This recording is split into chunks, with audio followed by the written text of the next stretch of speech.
Nə qədər desək qızartma ziyandır, amma çoxumuz sevirik. Hələ bu keyifsiz ayağı toyuqdursa. File və but dibini uzun tikələrə ayırıram. Yumurtanı çırpıb südlə qarışdırıram. Ədviyyatlar, sarımsaq, duz, istiot, limon suyu, soya sosunu qatıb qarışdırıram. Bəli, hər şeyi qatıb qarışdırıram. Elə onda dadlı olur. Tikələri bu marinatda 2 saat saxlamağa çalışıram. Bir gecə gözlətsəz daha yaxşı nəticə almış olarsınız. Ona panko səpib əlavədə ədviyyat qatıram. İstifadə etdiklərimi dəqiqliklə videonun mətnində yazmışam. Birinci etapda tikələri yumurtalı qarışımdan çıxarıb yaxşıca una buluyuram. Əlimlə sıxıram ki, lap yaxşı canlı olsun. İkinci mərhələdə yenə eyni şeyi təkrar edirəm. Yumurtalı məhlula və una batırıram və salam qızartmaya hazırdır. Qızaran kimi artıq yağını çəksin deyə Aura kağız dəsmalını əvvəlcədən qaba sərirəm.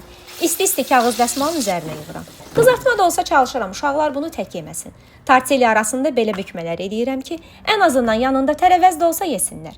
Bəs siz necə? Uşaqlarınızın şorba, tərəvəz, qızartma, meyvə, yeməklərini necə balansda saxlayırsınız? Yoxsa ziyan da olsa nə istədilər onu bişirirsiniz?